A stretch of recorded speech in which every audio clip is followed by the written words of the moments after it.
A voice actress fell for a man without knowing who he really was.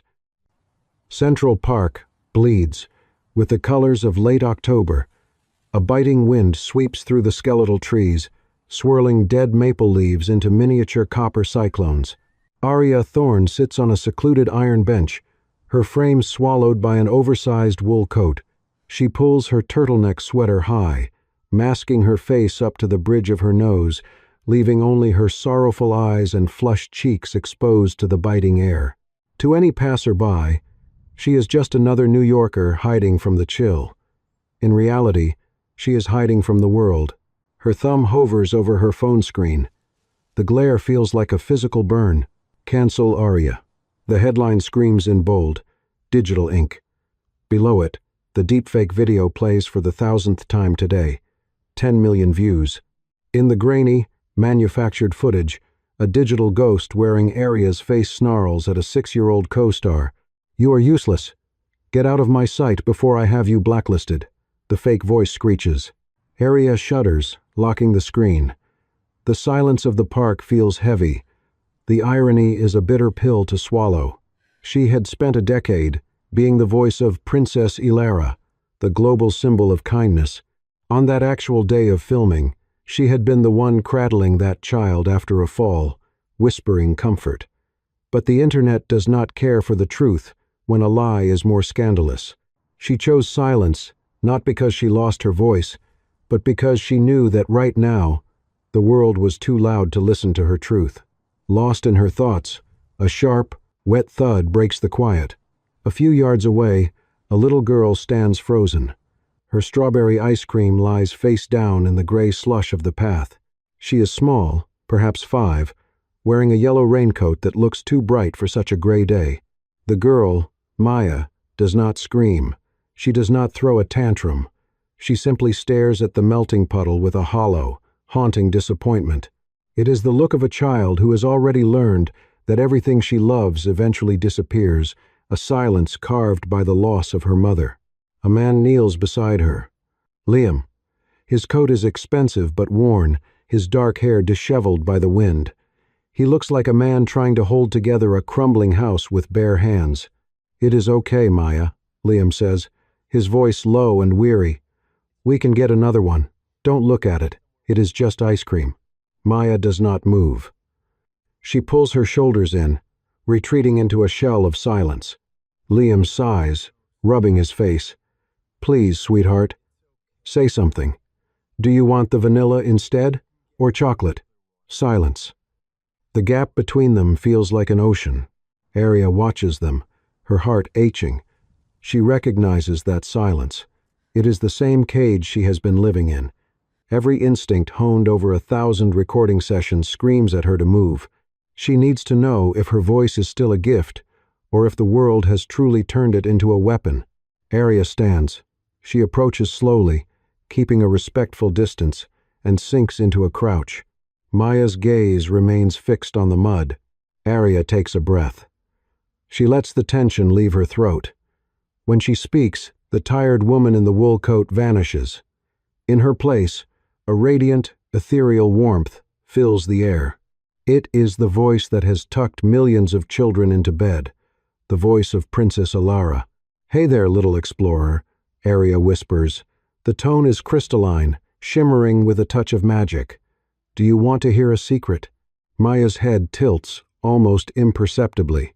"Your ice cream didn't actually fall," Arya continues, her voice dancing like sunlight on water. "It just decided to go on a secret mission. Right now, deep under the ground, the ants are having the biggest, sweetest party of the year, and they are all cheering for you because you gave them a miracle." Maya finally looks up. Her eyes, wide and glassy, lock onto Arya's exposed red-rimmed eyes. The frozen corners of the girl's mouth tremble, then slowly, miraculously, turn upward. Liam stares at Arya, his breath catching in his throat. He doesn't see a disgraced star. He hears a melody that has just pierced through his daughter's darkest clouds. "How?" Liam breathes, his voice trembling. He has never heard a voice so healing, so pure. "Who are you?" Arya offers a small, hidden smile behind her sweater. just someone who knows how much a voice can matter.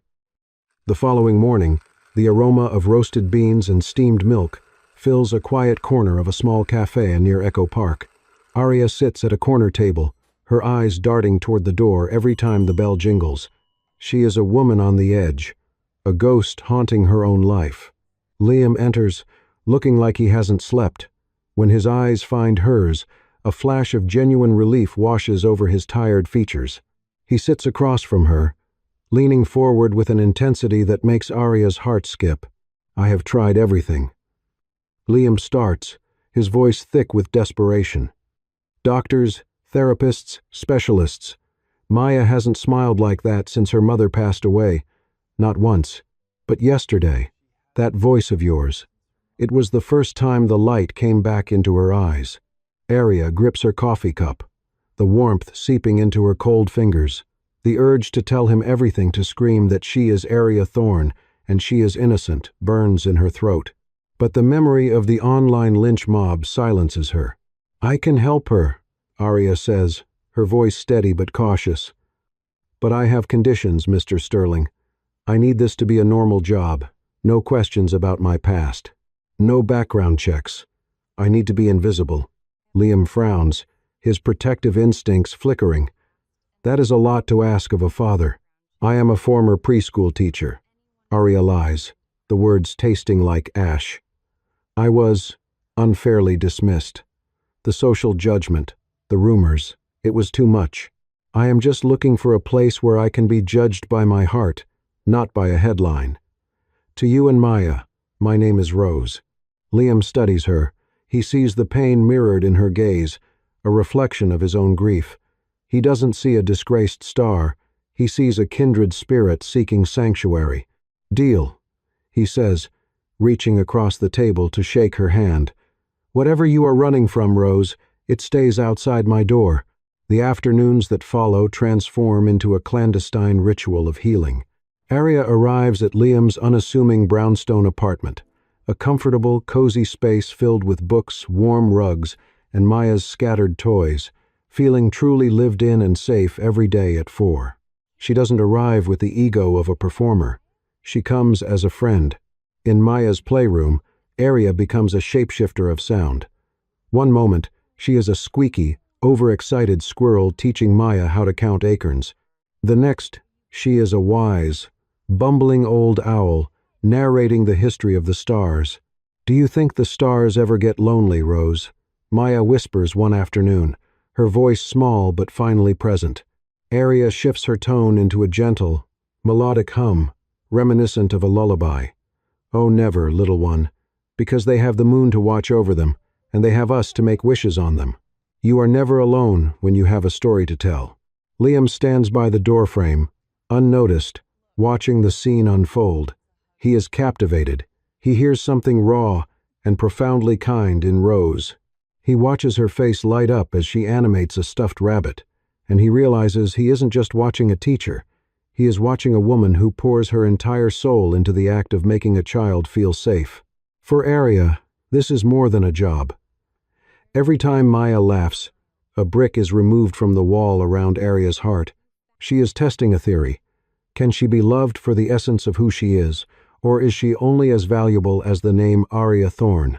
In the quiet hum of the penthouse, she begins to hope that for the first time in her life, the voice truly is enough.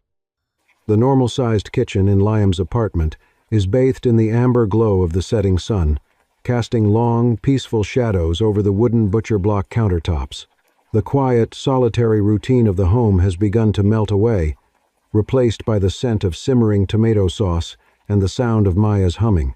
Arya, known to them only as Rose, is busy dicing vegetables, her movements fluid and practiced. Maya stands on a stepping stool beside her, carefully washing a head of lettuce. For a moment, the digital vitriol of the outside world feels like a distant, bad dream. Suddenly, Arya feels a small, warm pressure against her palm. She looks down to see Maya's tiny fingers interlaced with hers. The girl looks up, her eyes bright with a spark that hadn't been there weeks ago. "Thank you, Princess," Maya whispers, her voice soft but clear. The word strikes Arya like a physical blow. It is the title she held for a decade, the one currently being dragged through the mud by millions of strangers. To hear it from Maya, spoken with such pure, untainted love, shatters Arya's composure. A sob escapes her throat before she can catch it. Tears blur her vision, spilling over as she sinks to her knees to hug the little girl.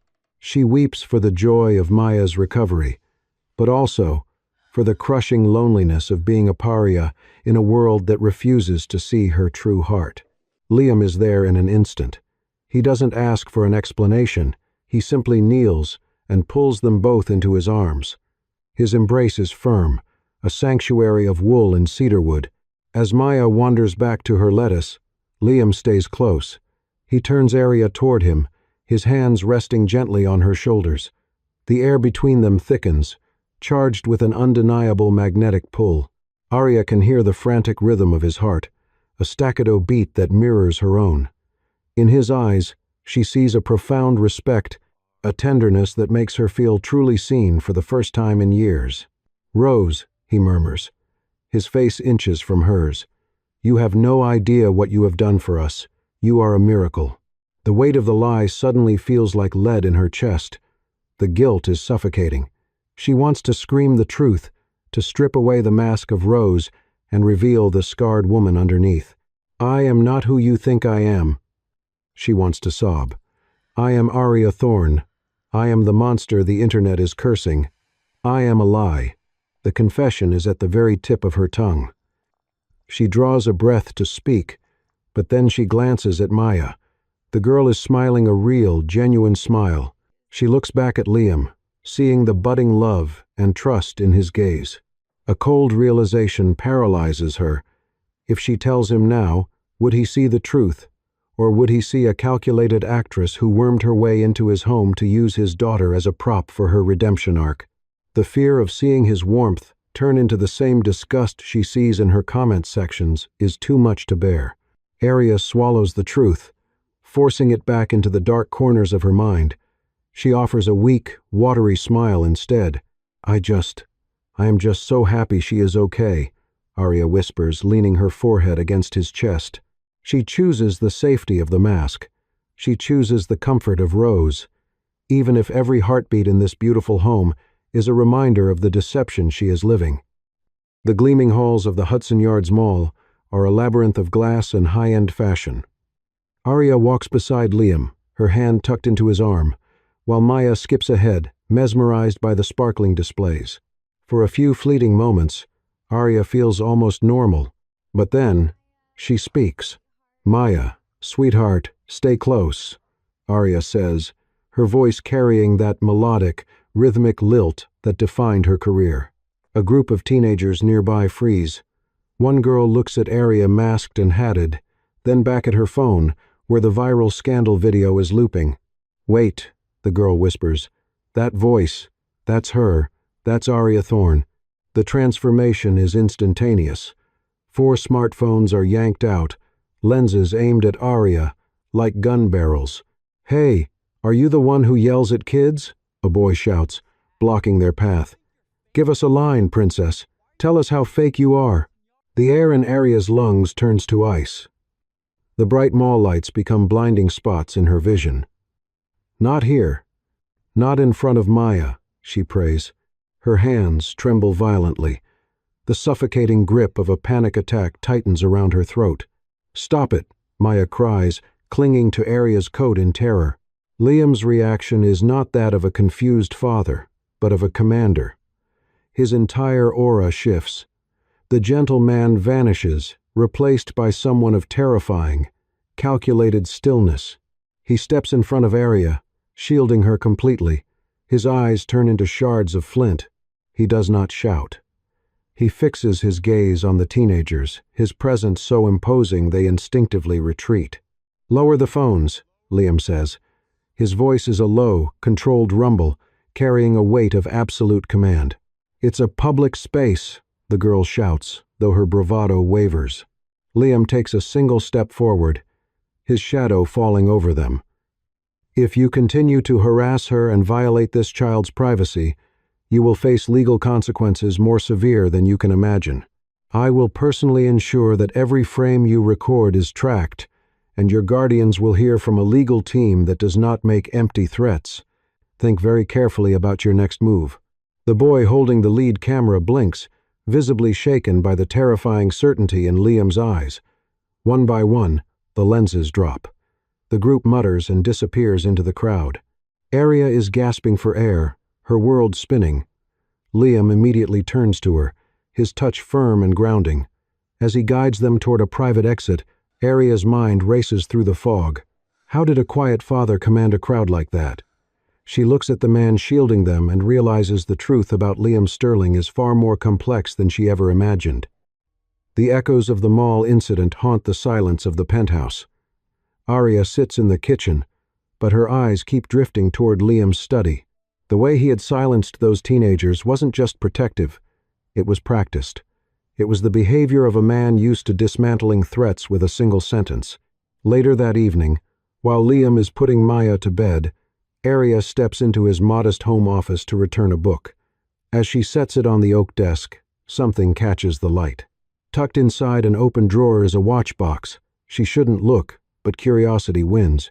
Inside lies a Patek Philippe Grand Complications, a limited edition piece worth more than a suburban home. Her heart stutters.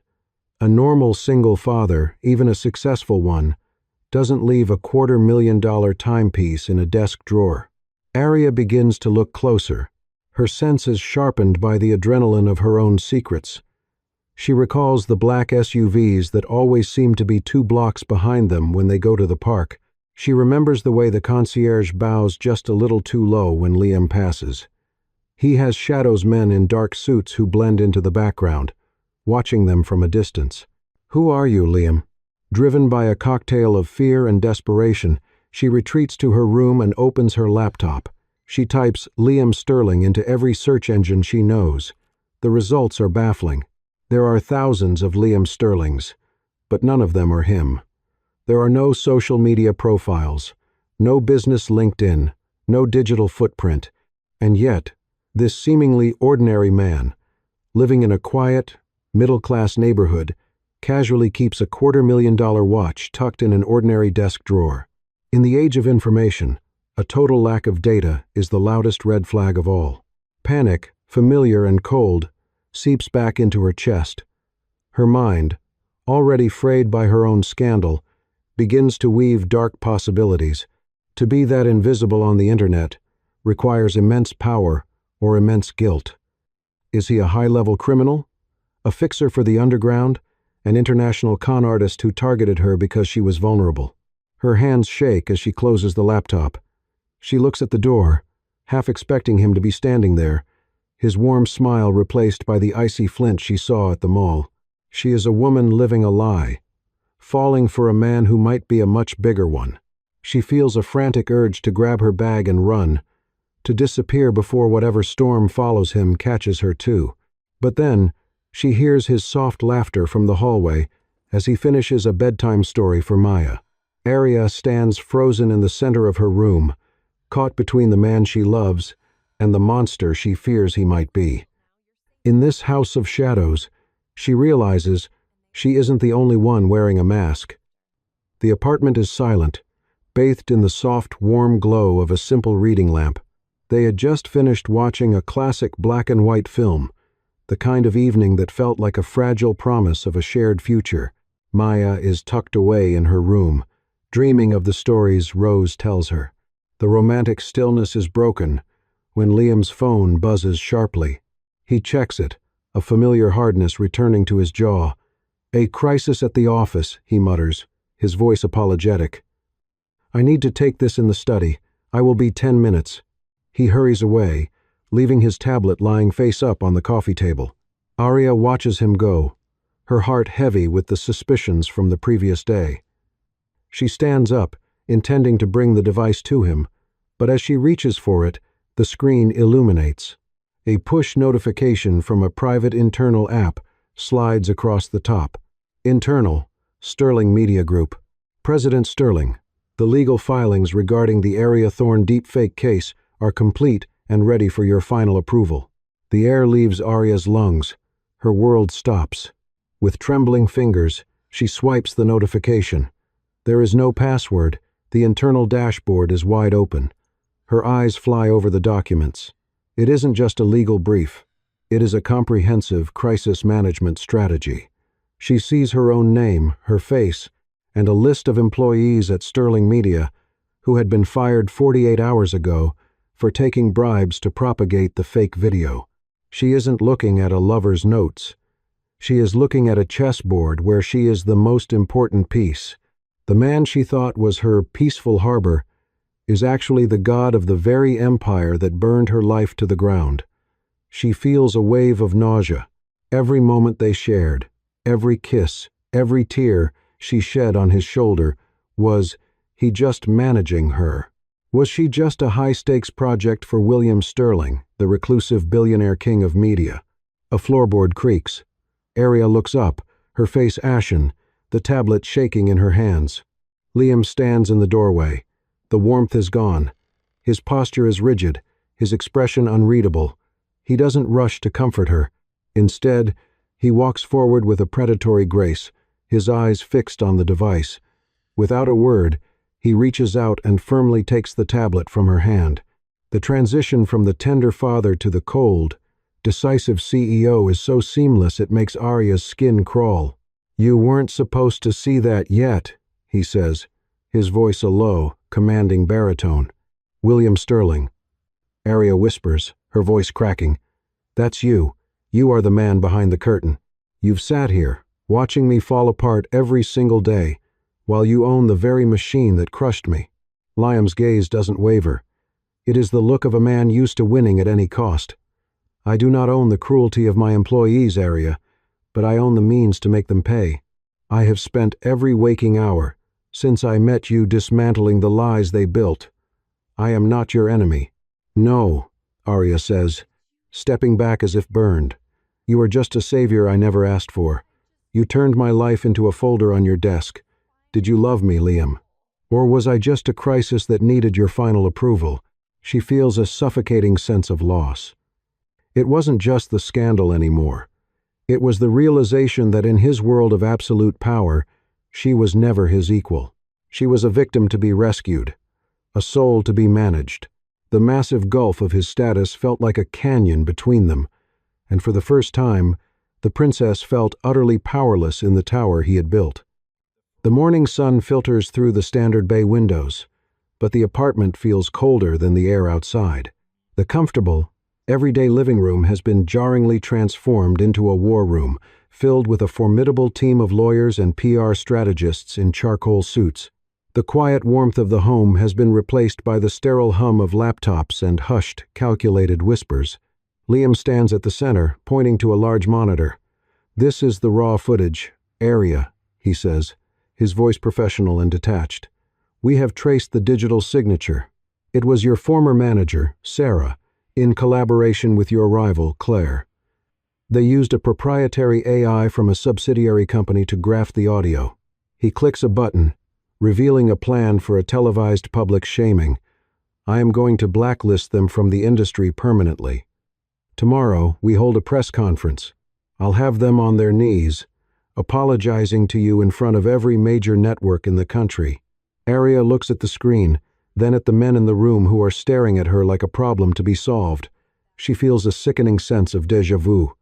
"You're going to crush them," she says softly. "I'm going to destroy them," Liam corrects, his eyes flashing with the ruthlessness of a monarch. "For what they did to you. And how is that different from what they did to me?" Arya's voice rises, regaining its natural, resonant strength. "They used power to silence me. Now you're using power to silence them. It's just more violence, Liam, more manipulation." She realizes that if she walks onto that stage as William Sterling's protégé, she will never truly have her voice back.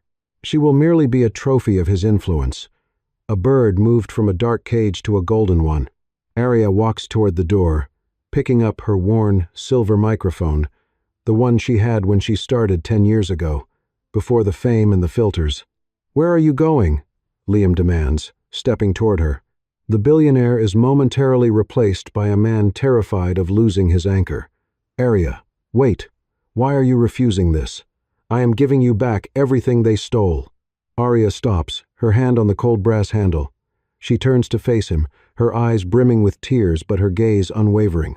You're giving me back my career, Liam, but you're stealing my self-respect in the process, she says, her voice trembling with raw emotion. I am not a broken doll for you to fix in your workshop. I don't need a savior to fight my battles while I hide behind his shadow. I did this for us, Liam shouts, the first crack appearing in his iron composure. I needed a man who loved me enough to let me find my own way back. Arya replies, not a president who manages my life like a PR crisis. I need to know who I am without your final approval. She walks out, leaving the empire behind.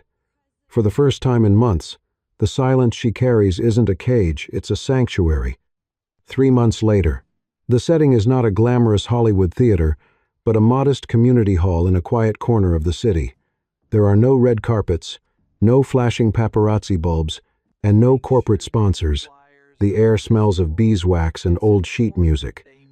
This is a charity fundraiser for children with disabilities, a place where voices are used to lift others, not to build empires. Arya Thorne stands backstage, clutching her old silver microphone.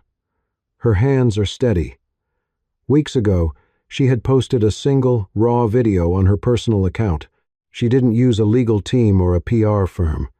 She simply told the truth, showed the evidence she had gathered herself, and accepted the world's judgment, both the lingering vitriol and the surging support. That authenticity is the ultimate currency. Her bravery sparked a different kind of fire. People stopped looking at her as a fallen princess and started seeing her as a resilient woman. As the curtain rises, Arya walks into the spotlight. She looks at the small audience of families and children. She begins her performance, weaving a story of a bird who lost its song only to find a more powerful melody in the wind. Midway through a climax, her breath hitches. Her eyes drift to the very back row. There sits a man in a simple charcoal wool sweater, the Liam she first met in the park, not the CEO she fled in the penthouse. In his arms he holds Maya, who is leaning forward with sparkling eyes. Suddenly, Maya's small, clear voice rings out across the silent hall, bold and unafraid. Go for it, Princess Alara. The sound is the final piece of the puzzle, a healing frequency that shatters the last of Arya's insecurities. Arya smiles, a genuine, radiant expression that reaches her eyes. She opens her mouth, and a voice pours out that is richer and deeper than ever before. It isn't just a character, it is her soul, unfiltered and free. After the show, the hall empties into the cool twilight. Arya finds Liam and Maya waiting under a canopy of golden oaks. Liam steps forward, looking vulnerable and stripped of his billionaire armor. After the show, the hall empties into the cool twilight. Arya finds Liam and Maya waiting under a canopy of golden oaks. Liam steps forward, looking vulnerable and stripped of his billionaire armor. He reaches into his coat pocket and pulls out something small and fragile, a tiny, slightly lopsided crown made of painted clay. He places it gently in her hand. Maya made this for you, Liam says, his voice a soft, steady murmur. She said a real princess doesn't need to live in a castle, and she made me realize a man doesn't need to be a king to protect his family. Arya traces the uneven edges of the little crown, her heart swelling as she looks at Maya, who is beaming proudly from behind Liam's legs. I step down as president of Sterling Media, Arya. Liam continues, stepping closer. I don't want to control the world's noise anymore.